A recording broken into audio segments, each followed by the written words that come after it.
Tomato খ্যাট দেখিয়ে viral হয় সেই টমেটো আপু কিন্তু এখন আবারও লাইভে এসে সবকিছু উন্মোচন করে দিছে। ও নাকি পর্দা নিয়ে ভন্ডামি করছে। অনলাইনে একদল লোক আমাকে প্রতিনিয়ত বলতেছে আর কতদিনই ভন্ডামি করবো, আর কতদিনই ভন্ডামি চলবে। ভিউ হওয়ার জন্য, লাইক পাওয়ার জন্য, টাকার জন্য, সম্পদের জন্য, অর্থের জন্য এক একজন এক এক ধরনের কমেন্ট করতেছেন। অনেকে বলতেছে আর কত নাটক। হ্যাঁ জানি শয়তানের বেশ শয়তানি থাকে, শয়তান বলেন ভালো হয় না। আবার এক একজন বলতেছে এগুলো সব নাটক, অভিনয়, ভিউ পাওয়ার জন্য। মনে হয় এখন ইনকাম কমে গেছে, মনে হয় এখন ভাইরালিটি নাই, ভিউয়ার্সরা নাই, এখন আর কেউ খায় না, এখন আর কেউ চায় না, শেষ, সব নাটক শেষ, রং রস রং তামাশা সবকিছু শেষ। কয়েকদিন পরে আবারও সেই আগের মতো ডান্স, নাচানাচি, লাফালাফি, ঝাপাঝাপি চলবে। জি না ভাই, আর কখনো চলবে না। আর কখনো আমি এই ধরনের কাজ করবো না, যে ধরনের কাজগুলো আমি বিগত 3 দিন আগে 4 দিন আগেও করেছি। নতুন আমার জীবন আল্লাহ দিচ্ছে, আমার এই নতুন জীবন আমি এরকমই থাকবো, এরকম পরিষ্কার পরিচ্ছন্ন, সুন্দর, ফ্রেশ এবং সম্মানের সহিত আমি ইনশাল্লাহ বাকিটা জীবন থাকবো। আপনারা যে যাই বলেন, যে যাই করেন, আমাকে যে যাই ইচ্ছা তাই বলেন, যে যত ইচ্ছা তত বকা দেন, কিন্তু আমি যে পথে আসছি আমি সেই পথ থেকে আর ফিরে যাব না কোনোদিন। আমার এই পথ আমার মৃত্যুর আগ পর্যন্ত আমার সাথে থাকবে। ইসলাম এবং আমাদের ধর্মীয় যত নিয়ম নীতি আছে ইনশাল্লাহ আমি আগে পালন করেছি, এখনো করবো, ভবিষ্যতেও করবো। মাঝখানে আমি শয়তানের ওয়াসওয়াসা পড়ে গেছিলাম। আমি আসলে কোনো কিছুই আমি বুঝতে পারি না, আমি না বুঝে সবকিছু করছি, আমি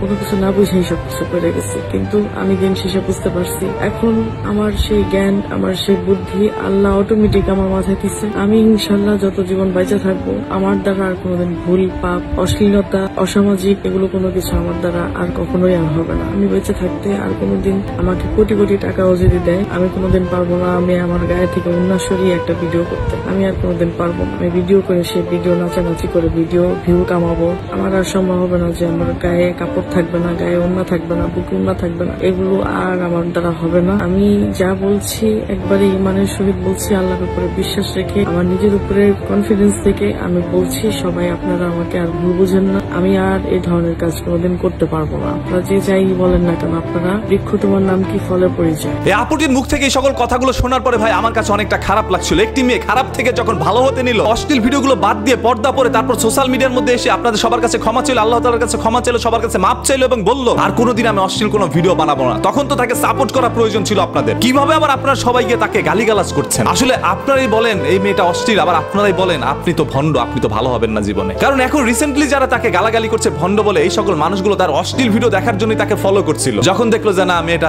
পর্দা টর্দা পড়ছে, মেয়ের আর কোনো বডির স্ট্রাকচারটা বোঝা যাচ্ছে না, তখন আর তাকে কেন দেখবে ভাই? তখন তো মাথা গরম তাদের হবে। আর তাদের প্রতিদিন এই মাথা ওই মাথা গরম হওয়ার কারণে কিন্তু তার ভিডিওগুলো দেখতো। ওই সকল মানুষগুলোই এখন তাকে গালিগালাজ করছে। আসলে যতদিন না পর্যন্ত আপনারা ভালো হইতে না পারবেন ততদিন পর্যন্ত এই সকল মেয়েগুলো কখনোই ভালো হইতে পারবে না, কখনোই অশ্লীলতা দূর করে সুশীল ভিডিও আপনাদের জন্য উপহার দিতে পারবে না। আরে আমার খুবই খারাপ লাগে ভাই, একজন মানুষ ভালো হইতে নিছে, এখন তাকে কেন, কি দরকার আছে আপনাদের এইভাবে অভিযোগগুলো করার? উনি যদি ভণ্ডামি পরবর্তীতে করে তখন তাকে ভণ্ড বলবেন। এখন তো ভালো আছে, এখন ভালোভাবে ভিডিও বানাচ্ছে, এখন তাকে সাপোর্ট করেন। একটি মানুষ যখন অশ্লীল ভিডিও বাদ দিয়ে যখন পর্দাশীল অবস্থায় ভিডিও বানায়, তখন যদি আপনারা তাকে সাপোর্ট করেন তাহলে প্রত্যেকটা অশ্লীল নারীরা ভালো হয়ে যাবে। শুধুমাত্র আপনাদের দৃষ্টিভঙ্গি পরিবর্তন করতে হবে, তাদেরকে ভালোর পথে সহযোগিতা করতে হবে। কখনোই একজন মানুষ খারাপ থেকে ভালো হইতে পারে না একা একা। সবার সহযোগিতা, সবার প্রত্যাশা পেলে তারপর ভালো। কবরের হিসাব এবং আখিরাতের হিসাব যেহেতু একাই দিতে হবে, সেহেতু কারো কথা কানে নেওয়ার আপনার সবাই নাই। আপনি আপনার মতো চলে যান। পর্দা মানুষকে দেখানোর জন্য কইরা লাভ নাই, আল্লাহ তাআলাকে দেখানোর জন্য, তারপর ইসলামটাকে মেনে চলুন। মানুষ যা খুশি তাই বলবে, আপনি মানুষকে খুশি করে কোনো লাভ নাই, আল্লাহ তাআলাকে খুশি করুন। আপনি দিনের পথে থাকুন, আপনি ধর্মের পথে থাকুন, এই জন্য আপনাকে স্বাগতম জানাই। এইভাবে প্রত্যেকটা মানুষের আল্লাহ তাআলা হেদায়েত দান করুক, প্রত্যেকটা মানুষ ফিরে আসুক ইসলামের পথে। দিনের পথে আসা মানুষগুলোকে আপনারা সবাই সাধুবাদ জানাবেন। তারপরে বলবো এই বিষয়গুলো আপনাদের কাছে কি মনে হচ্ছে একটু কমেন্ট বক্স উন্মুক্ত আছে, কমেন্ট করে জানান। দেখতে চাই আপনাদের সবার মূল্যবান মতামত।